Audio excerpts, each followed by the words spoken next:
The Outsiders, Chapter 11. I had to stay in bed a whole week after that. That bugged me. I'm not the kind that can lie around looking at the ceiling all the time. I read most of the time and drew pictures. One day I started flipping through one of Soda's old yearbooks and came across a picture that seemed vaguely familiar. Not even when I read the name Robert Sheldon did it hit me who it was, and then I finally realized it was Bob. I took a real good long look at it. The picture didn't look a whole lot like the Bob I remembered, but nobody ever looks a whole lot like his picture in a yearbook anyway. He had been a sophomore that year. That would make him about 18 when he died. Yeah, he was good looking even then, with a grin that reminded me of Soda's, a kind of reckless grin. He had been a handsome black-haired boy with dark eyes, maybe brown like Soda's, maybe dark blue like the Shepherd boys. Maybe he'd had black eyes, like Johnny. I had never given Bob much thought. I hadn't had time to think, but that day I wondered about him. What was he like? I knew he liked to pick fights, had the usual social belief that living on the West Side made you Mr. Super Tough, looked good in dark wine-colored sweaters, and was proud of his rings. But what about the Bob Sheldon that Cherry Valance knew? She was a smart girl. She didn't like him just because he was good-looking. Sweet and friendly, stands out from the crowd. That's what she had said. A real person, the best buddy a guy ever had, kept trying to make somebody stop him. Randy had told me that. Did he have a kid brother who idolized him? Maybe a big brother who kept bugging him not to be so wild? His parents let him run wild because they loved him too much or too little. Did they hate us now? I hoped they hated us, that they weren't full of that pity the victims of environment junk the social workers kept handing Curly Shepherd every time he got sent off to reform school. I'd rather have anybody's hate than their pity. But then maybe they understood, like Cherry Valance. I looked at Bob's picture, and I could begin to see the person we had killed. A reckless, hot-tempered boy, cocky and scared stiff at the same time.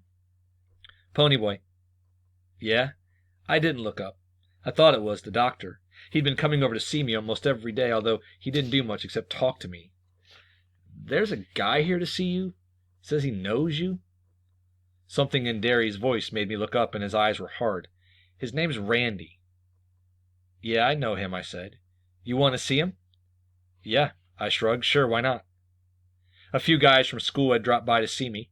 I have quite a few friends at school, even if I am younger than most of them and don't talk much, but that's what they are. School friends, not buddies. I had been glad to see them, but it bothered me because we live in kind of a lousy neighborhood and our house isn't real great. It's run down looking at everything, and the inside's kind of poor looking too, even though for a bunch of boys we do a pretty good job of house cleaning. Most of my friends at school come from good homes, not filthy rich like the Socias, but middle class anyway. It was a funny thing. It bugged me about my friends seeing our house, but I couldn't have cared less about what Randy thought. Hi, Ponyboy. Randy looked uncomfortable standing in the doorway. Hi, Randy, I said. Have a seat if you can find one. Books were lying all over everything. He pushed a couple off a chair and sat down. How you feeling? Cherry told me your name was on the school bulletin. I'm okay. You can't really miss my name on any kind of bulletin. He still looked uncomfortable, although he tried to grin. Want to smoke? I offered him a weed, but he shook his head. No thanks. Ponyboy, one reason I came here was to see if you're okay, but we got to see the judge tomorrow. Yeah, I said, lighting a cigarette. I know. Hey, holler if you see one of my brothers coming. I'll catch you for smoking in the bed. My dad says for me to tell the truth and nobody can get hurt. He's kind of upset about all this. I mean, my dad's a good guy and everything, better than most, and I kind of let him down being mixed up in all this. I just looked at him. That was the dumbest remark I ever heard anyone make. He thought he was mixed up in this? He didn't kill anyone. He didn't get his head busted in a rumble. It wasn't his buddy that was shot down under a street light. Besides, what did he have to lose? His old man was rich. He could pay whatever fine there was for being drunk and picking a fight. I wouldn't mind getting fined, Randy said, but I feel lousy about the old man, and it's the first time I've felt anything in a long time. The only thing I'd felt in a long time was being scared stiff. I put off thinking about the judge and the hearing for as long as I could. Soda and Derry didn't like to talk about it either, so we were all silently counting off the days while I was sick, counting the days that we had left together. But with Randy sticking solidly to the subject, it was impossible to think about anything else. My cigarette started trembling. I guess your folks feel kind of awful about it, too? My parents are dead. I live here with just Derry, and so do my brothers. I took a long drag on my cigarette. That's what's worrying me. If the judge decides Derry isn't a good guardian or something, I'm liable to get stuck in a home somewhere. That's the rotten part of this deal. Derry is a good guardian. He makes me study and knows where I am and who I'm with all the time. I mean, we don't get along so great sometimes, but he keeps me out of trouble, or did. My father didn't yell at me as much as he does. I didn't know that.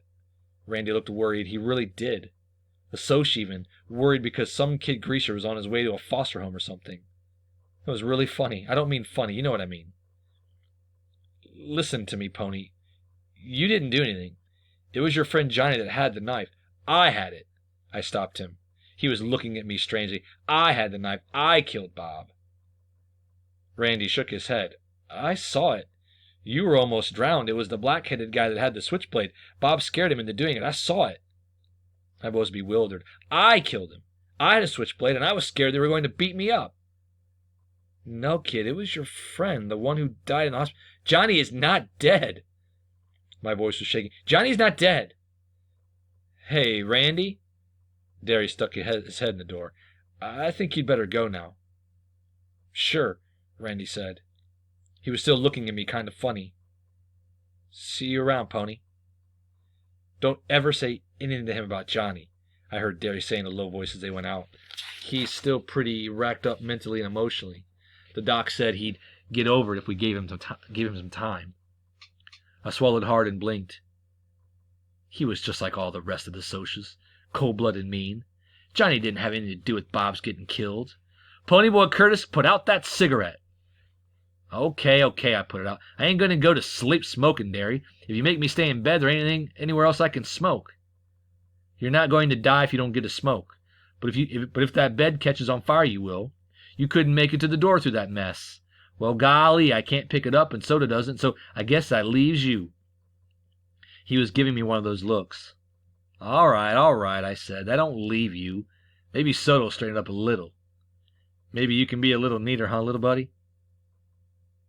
He never called me that before. Soda was the only one he had ever called little buddy. Sure, I said. I'll be more careful.